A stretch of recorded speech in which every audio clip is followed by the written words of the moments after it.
Maharaj ki jai. Shree Ganeshaय Namah.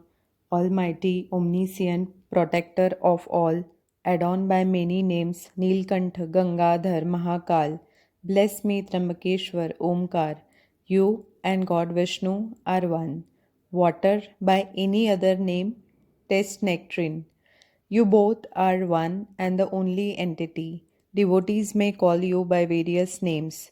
You bless everyone who perceives you as one. A mother never differentiates amongst her children.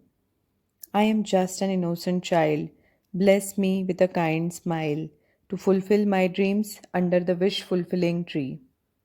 It was Akshay Tritiya, a festival day, 3rd of Vaishak, falling in the month of May. The day is very precious for Vidarbha people, where they offer a pitcher of water to their ancestors.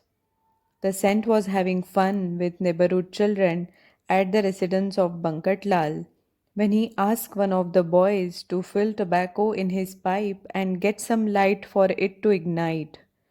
The pipe was filled, but there was no fire inside. Not yet at Bankat Lal's, who suggested them Jankiram. Jankiram was a goldsmith there. All goldsmiths ignite fire in the morning. It's essential for their routine. The children went to the goldsmith and asked him for an ignited piece. Jankiram was furious. He refused to give fire on a day so precious as Akshaya Tritiya auspicious. The children said, "Don't be superstitious. We require it to light the pipe of a Saint Pius." Jankiram turned down the request. "I don't recognize him as a saint. He has no caste or creed. He eats from anyone's hands, smokes tobacco and heroin. He remains bare, drinks dirty water, and behaves crazily. Bankatlal is crazy too to go after him. If he is a saint, he can start a fire for himself with his supernatural powers, as did Jalandhar, who used to ignite fire for his smoking pipe. Don't stand here. Better go away. You won't get any flame. For that lunatic saint, I don't care at all." The children returned and told the saint of the entire conversation. The saint flashed a smile and picked up his pipe. He asked Bankatlal to get a matchstick and hold it over the tobacco. Bankatlal did it and was surprised to see the pipe burning bright. This is what happened with the saint's grace. At Janki Ram's place, it was something else. He hosted a feast on this festival day for guests and relatives all the way. Tamarind curry is essential for Akshay Tritiya as neem leaves chutney for Gudi Padwa. Guests saw worms in the curry. They felt nauseous and left the place in a hurry. Jankiram was disturbed. How could this be? The tamarind was fresh and the seeds worm free.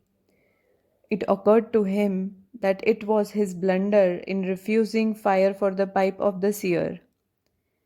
It is because of his ire the feast went haywire.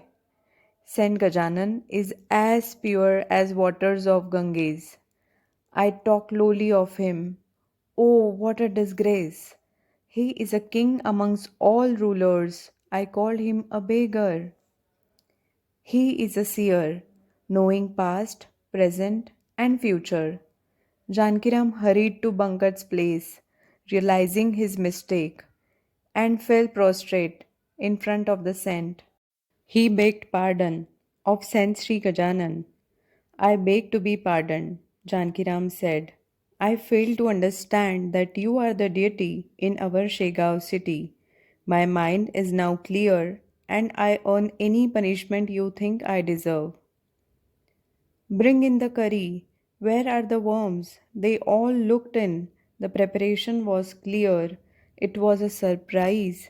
People around saw the miracle and bowed down to the seer.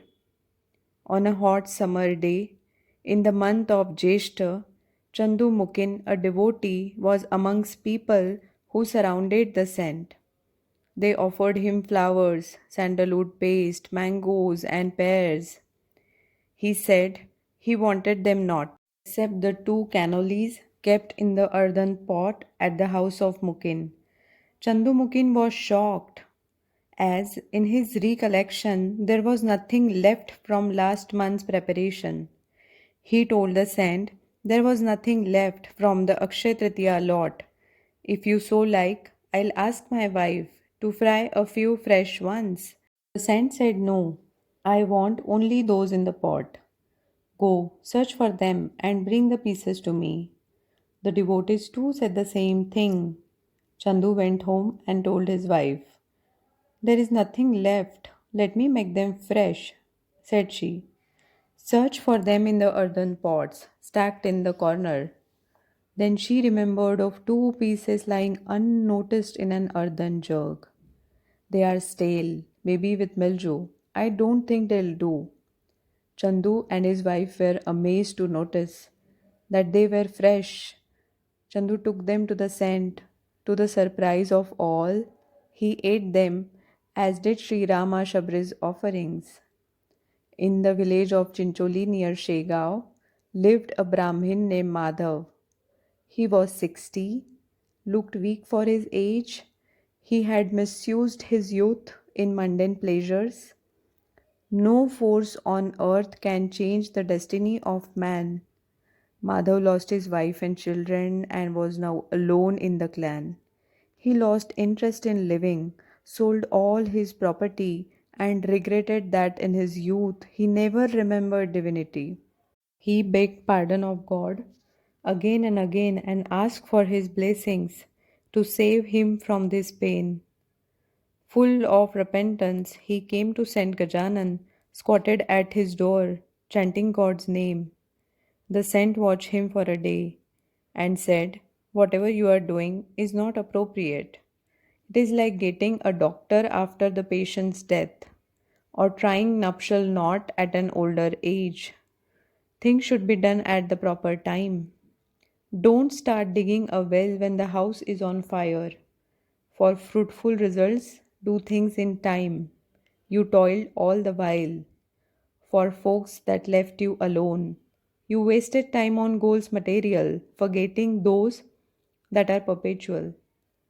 You have to accept results. There's no escape. Now be reasonable. Come back to your senses. Devotees present advised him to, but he ignored them all and kept chanting the name of God at the entrance of the hall. As night approached and it was pitch dark, Shree Gajanan tried a trick.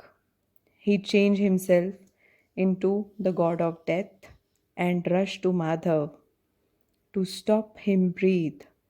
Madhav was scared. His heart thumped weird. He started running away.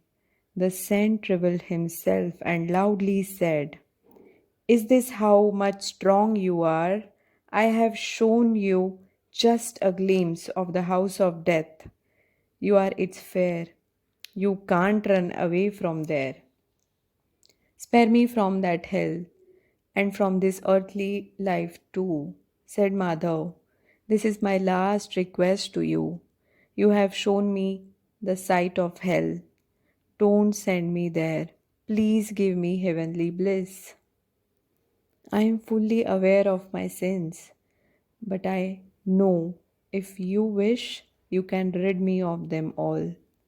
I am fortunate to be at your feet because of some good deeds of past. How could someone who meets a saint ever go to hell?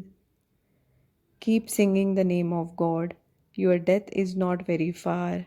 Yet, if you still want to live, I will extend your lifespan. To this Madhav said, no, I have enough. So be it, said the saint. You will not be born again. Thus went the secret talk, hard to describe. Madhav stopped breathing. People around started guessing that it was because of his fasting. Madhav died at the feet of the saint and finally escaped the cycle of birth and death. Once, the Maharaj expressed a desire to listen to Vedic scriptures, sung by learned Brahmin priests. He asked devotees to get them there. They said, such scholars are not available anywhere near. Make arrangements for the recital and await their arrival. Happy were the devotees. They collected 100 rupees in preparation for the Vedic celebration. A team of learned Brahmins arrived the next noon. They delivered the Vedas for the saint and were offered dakshina before they went. God fulfills saint's desire. With such a recital, Bankatlal's family celebrates this day every year. Let this prayer show the path of devotion to the readers. Thus ends chapter 4.